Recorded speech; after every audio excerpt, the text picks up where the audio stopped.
Good evening, and welcome to our continuing series on Savitri. We are in Book 2, the Book of the Traveler of the Worlds, Canto 10, Kingdoms and Godheads of the Little Mind. And in this series of explorations in Savitri, we are graced with Alokbhai's presence. Namaste. We are on page 254, beginning with the line, "Once more the world was made a wonder web." We go back to one line which is very interesting on the same page. All was precise, rigid, indubitable. So we give a lot of importance to a logically precise form of knowledge. I was struck when I read once in Mother's writings. She says you should be careful about it if you explain Sri Aurobindo in a way which is very clear, logical and precise. You would form a kind of a religion because in the human mind it takes a form, which is the rigid form. Whereas truth is not like this. Truth changes itself. There is an infinite plasticity in it. And that's why people found it so difficult sometimes to understand the mother's ways. To one person, she would say one thing. The next moment, to the same person, she may say something very different. And Amal Kiran recounts that incidents where, regarding Savitri changes, where at one point she said, I won't allow even one comma to be changed. And she used the word maroon. Yes. And later on, when Amal Kiran went and, once again pleaded his case. He said, I'm not a moron. Whatever the details are, that's not important. And she agreed. Now Amal Kiran makes a very interesting observation about it. He doesn't say this way that, earlier she had not heard or, she had not probably, I couldn't present with clarity, nothing. She says he responded to the state of consciousness. So when I had gone earlier, I had gone with a state of consciousness that I know it and there was some degree of even a pride and an arrogance mixed with it.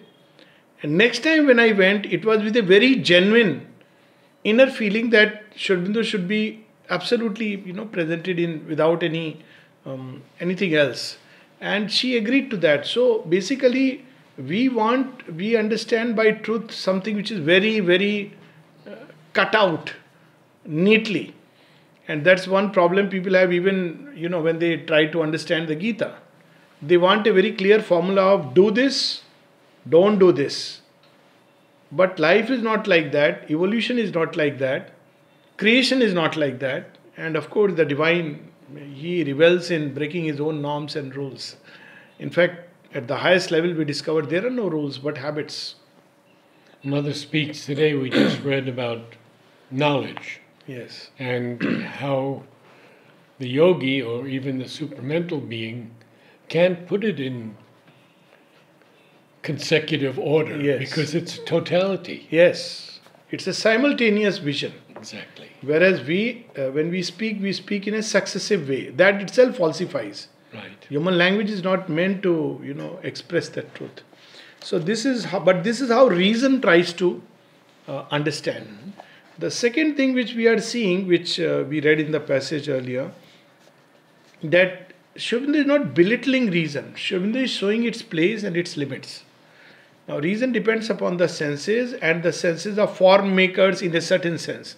They're not form maker in the original sense of the powers, but they define the form, because senses will limit how much we can see, what frequencies can touch us, and according to that, we create a form based on these senses. Now, so the role of reason and the senses is wherever you can measure things, even though that is limited. But there are a whole lot of things which cannot be measured and which are subjective. But again, Sri Aurobindo reveals that the subjective At bottom, everything is subjective. It is the subject who is experiencing things the way it is being experienced. So subject has brought out of itself ways and means and faculties through which it experiences itself in the highest sense. Because there is no other subject. From the divine point of view, there is only one. But reason creates a trenchant divide between a set of things which are objective, which can be grasped by the senses, and it calls them concrete. And a whole world of things which are subjective and normally doesn't interfere with that domain. That's how the Descartian, things belonging to the realm of religion and things belonging to the realm of science. But it's a false and artificial division, which we are now recognizing when we enter the domain of psychology. How do you measure a thing like love? How do you even say whether there is love or not? You can't measure it. It's something which you cannot even define easily. So that he is describing, and then ultimately when matter itself was probed, there was a whole domain where subjectivity was playing its own role. The observer changed the observed. Yes. So once again this world became a wonder web. When everything was explained, one discovered that nothing is known. It's just explained. That's where we are. Once more the world was made a wonder web, a magic's process in a magical space, an unintelligible miracle's depths whose source is lost in the ineffable. Once more we face the blank unknowable. And this brings humility. It takes away the pride of reason that it can know everything. And because it has explained everything, therefore it means it is same as knowledge. No. Even one place Sri Aurobindo says in one of the aphorisms, knowledge is powerful when it is fresh. And then mother explains it, very often there is a practice that scholarly knowledge, it will say the same thing, repeat the same thing over and over again. But knowledge when it's fresh is something which flows from a well of inspiration and expresses itself in countless ways. And that's when it has the power. It can transmit an influence of the state of consciousness. In a crash of values, in a huge doom crack, in the sputter and scatter of her breaking work, she lost her clear, conserved, constructed world. So, the quantum world and much below, the subatomic and God knows where it will end, the particles. A quantum dance remained, a sprawl of chance where particles are jostling in possible space. We don't know. And in energy's stupendous tripping whirl, a ceaseless motion in the unbounded void, invented forms without a thought or aim, necessity and cause were shapeless ghosts, matter was an incident in being's flow, law but a clockwork habit of blind force. It's very interesting that this dance of energy has been, more or less, there are scientists who have begun to think along those lines. That's it, one stupendous dance of energy. But and there are many, I use the word spiritual apologists, who want to hold on to some scientific theory to explain. Like, look, Einstein discovered relativity. That is what our yogis had discovered. And when this letter was sent to Sri Aurobindo, he said, we should not try to, bring them together like this. What yogis have discovered is something far deeper, and that is consciousness. You have discovered at the material level that there is a dance of energy which creates forms. But this dance is neither confined to the material universe, nor are forms confined to material universe.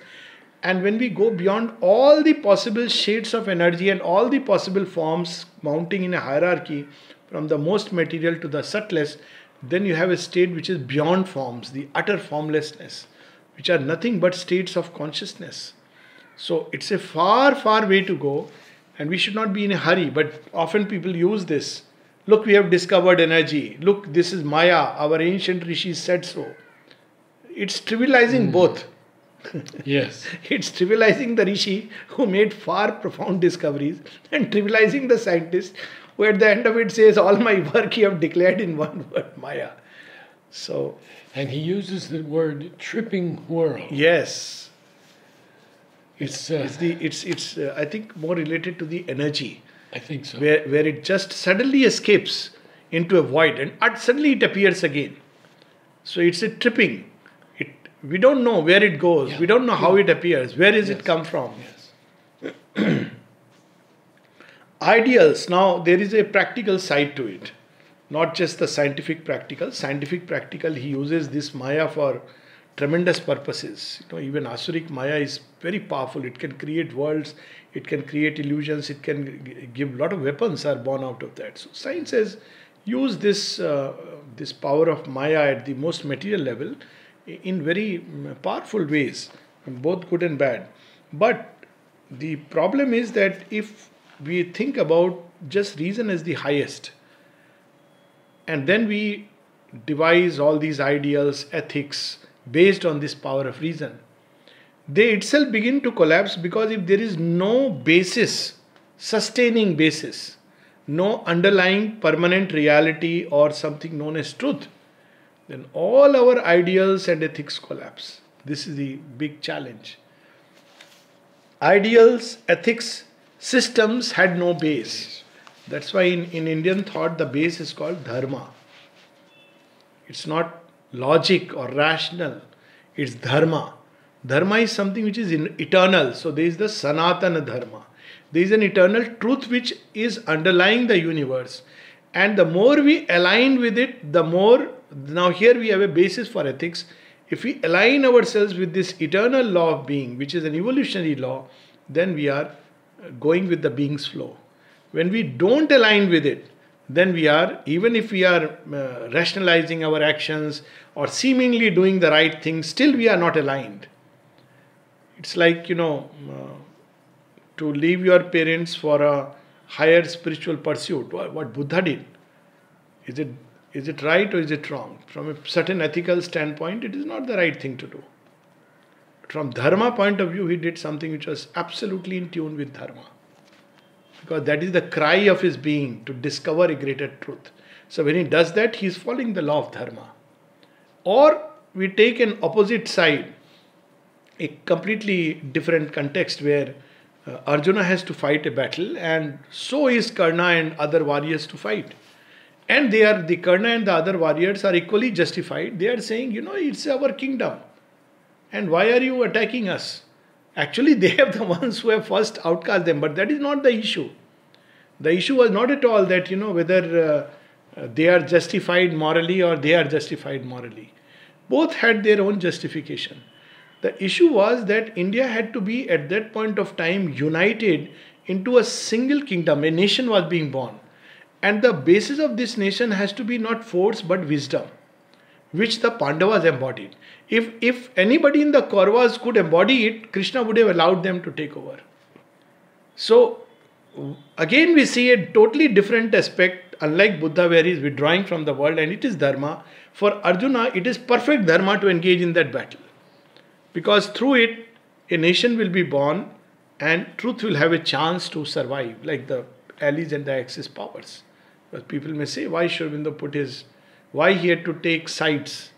He took the side of dharma. This is the beauty of all this. People Christ also said, yes, and leave your family, follow me. Yes, and it's very important because sometimes, people say, why did Sri Aurobindo support Churchill, who was not a very good guy?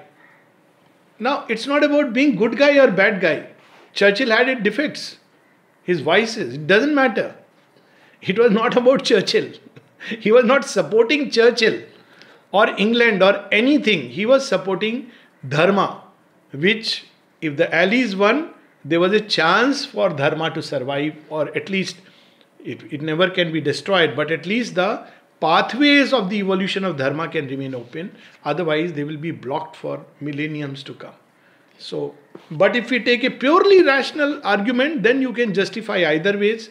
And at the end of the day, if you take a scientific view of the world, then there is no rational, no logic, no basis of ethics and ideals, because it's all matter. So he says ideals, ethics, systems had no base and soon collapsed or without sanction lived. You can say, like Bertrand Russell. Yeah. But it doesn't have a real sanction from any deeper truth. Good of humanity makes no sense because then it's all matter. Humanity is nothing but a chance product. All grew a chaos, a heave and clash and strife. Ideas warring and fears leaped upon life. A hard compression held down anarchy, and liberty was only a phantom's name. So, at the rational level, because we have seen each idea can use it as its brief. See, this is happening now. You take the worldview of those who are, let's say, more liberal in their approach, wider and progressive as the word goes, and they have their logic about how the world should be. Take the worldview of the terrorist. He will have his own justification. He will say, I am the one who has been oppressed and my voice, whatever, he will have his own justification. So, at the rational level, you cannot find the reconciling truth between ideas. The reconciling truth can only be found in a higher synthesis, which is where the supramental comes to play. Otherwise, they will always war.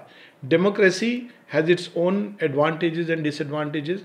Dictatorship has its own advantages and disadvantages. And it's very difficult to rationally arrive at a point of synthesizing them. But in the higher, greater mind, it can be done.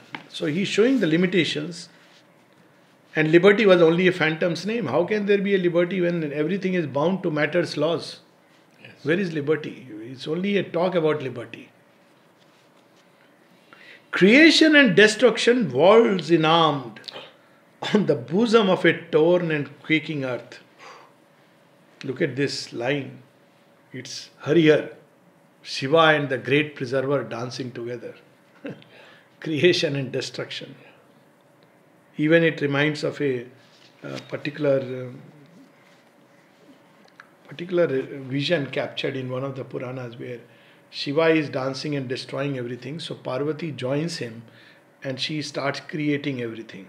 So they are dancing together. One is destroying the old and the other is creating the new. But at the level of reason, it's like they are both working together. All reeled into a world of Kali's dance. So Kali here is from the word Kala. She is the one who changes time. That's why she is the greatest of all powers. All reeled into a world of Kali's dance. Thus tumbled, sinking, sprawling in the void, clutching for props, a soil on which to stand.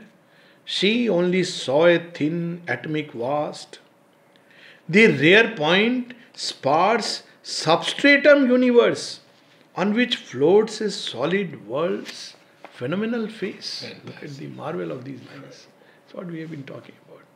Even science, you end up discovering that, often to students I share this, that both science and spirituality at least have one common starting point. And that starting point is appearances are deceptive. That's why you search for truth. If appearances are truth, then there is no further seeking. So, but science discovers behind the appearances nothing but those atomic points, charges whirling in space. Alone, a process of events was there, and nature's plastic and protean change, and strong by death to slay or to create. The riven invisible atoms, omnipotent force. Who discovered this within the atom? Amal wrote to Sri Aurobindo about these lines. Yes. Yes. And even earlier, Pavitra had asked him, he's there in evening talks. He says there are 3 types of fires, and one of them is in atom itself. And this energy, for a long time, it was not given to man. But it had to be given as an exigency because of the war. Knowing well its devastating effects, but still, it was the only way to suddenly halt Otherwise, it would have been divided. So it was actually given to man. Otherwise, man may not have discovered it. And of course, discovered eventually. So in a certain sense, man was not fully ready for it. It seems Pavitrada had discovered the formula to have this atomic reaction on in a small little, almost like an arrowhead, just like the Brahmastras and those things. And when he told to the mother said, "You know it, I know it, that should be the end of it."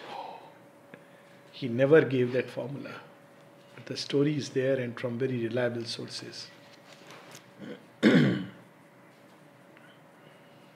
One chance remained that here might be a power to liberate man from the old inadequate means and leave him sovereign of the earthly scene, which is what we are seeing, the quantum mechanics and internet and everything else. For reason then might grasp the original force to drive her car upon the roads of time. All then might serve the need of the thinking race. An absolute state found orders absolute. To a standardized perfection cut all things.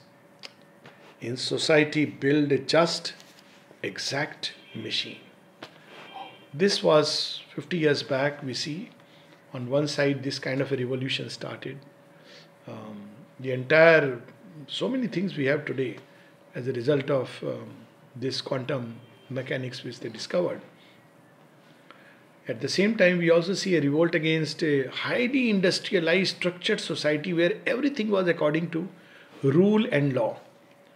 And that's one thing which people often don't understand about the way the ashram functions. So often I tell them that it's not a logical creation. It's a divine creation. If you try to understand by logic, you will fail. Someone when was coming to the ashram, family couple, so very good friend of mine. So this friend of mine told his wife, he had grown up here, but wife had not. He told her two things. He said, "See, I am telling you we are going to ashram to live for good, but two things I must tell you. One, do not question anything, and do not try to understand anything." You cannot understand the Divine Mother's creation unless you identify with her consciousness, which is a big cry, or she reveals something by her own grace. There is no logical way you can understand, because it's not built by logic. So, Sri Aurobindo is reminding us that, reason will try to build a just exact machine.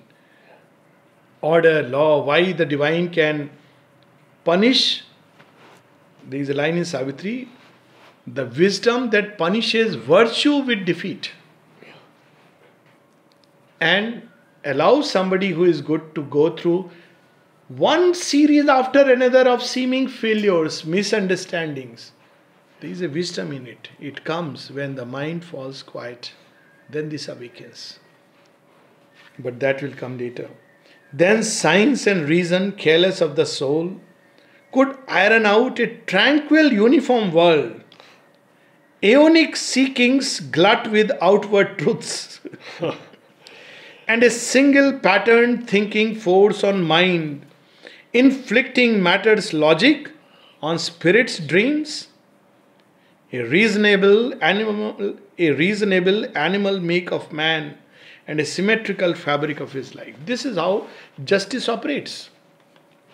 Justice operates by, this is the crime and this is the degree of punishment, and it's the same for all.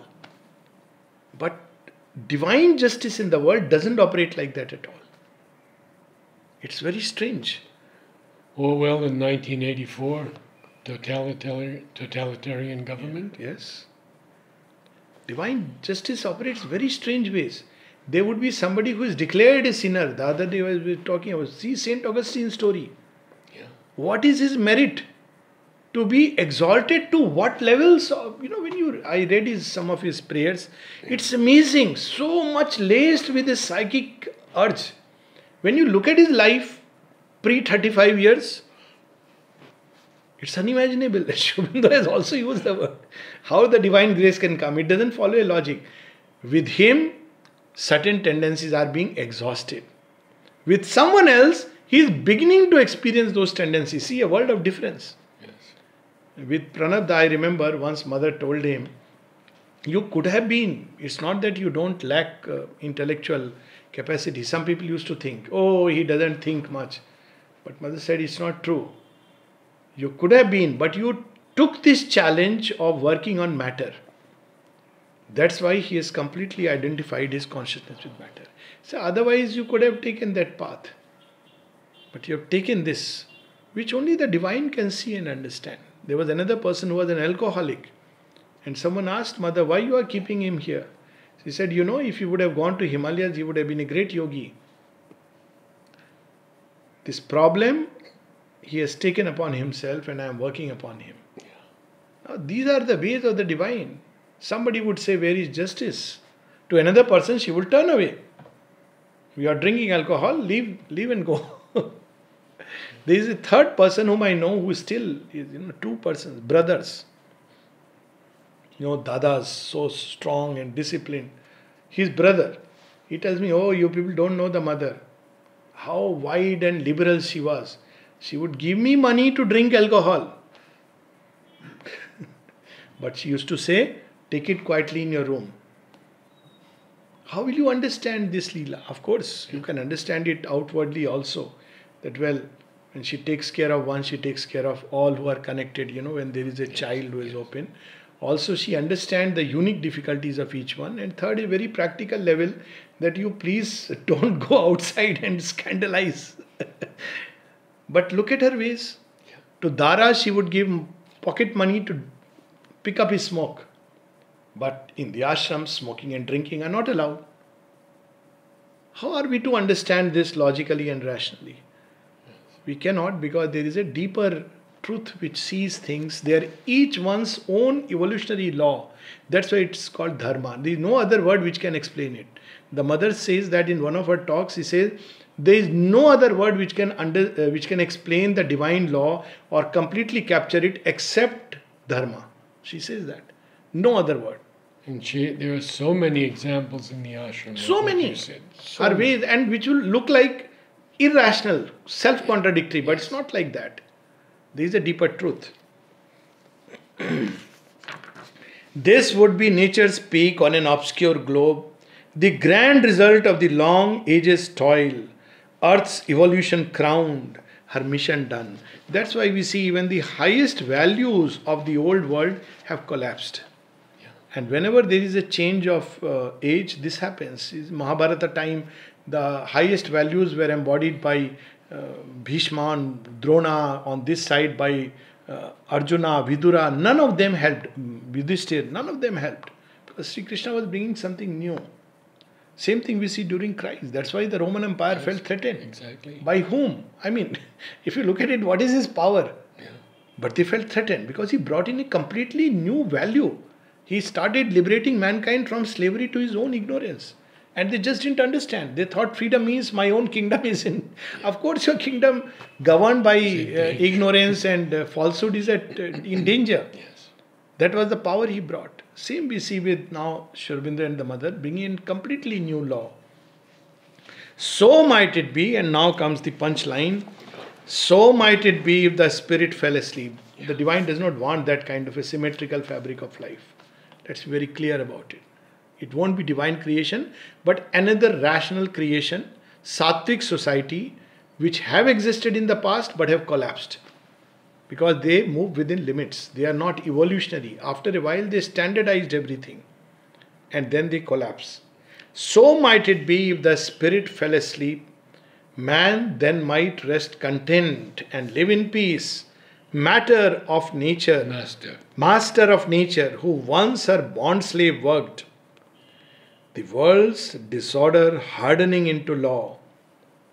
Why is Sri Aurobindo using the word disorder when there is a law? Because there is an inner something which reason cannot see or fathom. Yes. It goes observing surface and Like, for example, it cannot see the heart of the criminal or what was going on inside. It cannot see that behind this seeming virtue there is a pride and show and sham. Reason cannot see it. Say, oh, he's a good man, he's a pandit. That's how we honor people who are outwardly very good. But who knows? He may be all his talk and all his dress and all his outward capacities may just be feeding his vanity. But the divine will see it. So this is so there is a disorder when we go only by the surface facts. We actually create disorder, but it hardens into law, and we are fine with that because we think there is no other way to know. But there is a greater mind which can know what is going on in the core of things. If life's dire heart arose not in revolt, if God within could find no greater plan. And I think you must have witnessed 60s in America and in Russia where life's dire heart woke up in revolt. It says, no, we don't want it like this. It didn't know the direction, it didn't know where to go, but at least it was like a great sowing. I think. And a breaking up. Breaking up. And something new coming. I think for the Russian Revolution, Shobinda has used that word. It's not about whether it failed or succeeded or the, track. Same thing with the flower children. Okay, it went into other things, but it was needed at that point of time to break that symmetrical fabric and a rational, scientific, industrialized society, which was the acme. So it woke up in revolt. But many visaged is the cosmic soul. A touch can alter the fixed front of fate. Oh, how beautiful. Yeah. It's so strange. So many examples say a little exchange between two people can sometimes alter the destiny of a nation, which goes unrecorded often. A touch can alter the fixed front of fate. His classic example is King Ashoka. See, before Ashoka is the last in the line of the great kings who kept intact the Indian nation. Paradoxically, the decline begins when Ashoka takes to Buddhism. It's a strange thing. He became a Buddhist and all the Kshatriya power began to fade. After Ashoka, see the whole lineage, you'll hardly find a king of that stature who could hold the kingdom together. And things began to break apart. There was a tendency towards monastic life, withdrawal, and ultimately, what all one had to go through. And otherwise, we have another example also, how a small little meeting can change the whole destiny. A sudden turn can come, a road appear, a greater mind may see a greater truth. Or we may find when all the rest has failed, hid in ourselves the key of perfect change. This is where. How he ends it like that. At the end of the day. Yes. This is the lesson people have to learn in a divine creation like the ashram. As long as you are looking for the change from people, outside, machinery, administration, it won't work. And Mother has said that. She has said that what is the solution? Go back within, change yourself. To the extent you can change yourself, you will help the change outside. But very difficult for human impatience to understand it. No, I want it instantly. I want to see it with my own eyes in my lifetime. Then, well, if you want to see in your lifetime, then please become with a jhanda, an activist in AAP party. That's what somebody had asked me. He said, no, I want to see something tangible immediately. I said, then join the political party. That's the only thing you can do. But how long that change will last? And when you join, you will soon discover the many cracks which you don't know now. Or we may find when all the rest has failed, hid in ourselves the key of perfect change, ascending from the soil where creeps our days. Earth's consciousness may marry with the sun. Our mortal life ride on the spirit's wings. Our finite thoughts commune with the infinite. This sudden change is coming not through governments and political and administrative machinery.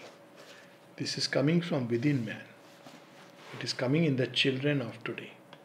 Yes. And in the children of tomorrow, who are at once breaking all the old patterns, and at the same time they are discovering intuitively a new social law. That's how the mother says that the Superman will discover the new law of society, social law from within. It will no more be something imposed from outside as a moral, ethical, legal process. But these young people already contain much of it. Yes, And absolutely. little Rishika, you know Rishika. Yes, of The course. other day we saw her on the motorbike with her dad. And I said, you're driving a motorcycle now? She says, I'm learning. She's 4 years old. Yeah. I mean, I remember another 5-year-old, I mean, my own child. And one day when Kavita got a little angry for, mothers, because, you're not eating or whatever. He says, if next time you get angry with me, I'll go back to the world from where I came. How a 5-year-old child can speak this? He cannot explain all this today. Yeah. But he said those words, I'll go back to the world. World is not just this. World from where I came. How children can speak like this? And I have seen many children, even some of them ashram school children, despite all the problems and outwardly. One of the girls was doing a project on love. So she had come just to take help, and 15, 16-year-old girl. And I just asked her, okay, but what are your thoughts about love? Because you have to start from the near to the far. So I just asked her. She said, well, I think there is nothing else in creation except love. I said, that is the farthest limit. I haven't gone beyond it. You don't need. I can't tell you anything beyond. I can only tell you how this love in creation expresses itself from molecular to the divinest level. Look at it very intuitively. Yes. This is no ordinary thought. So, this is what is happening. A sudden turn has come. Sudden, because nobody expected. The changes that have come in the last few decades are beyond expectation.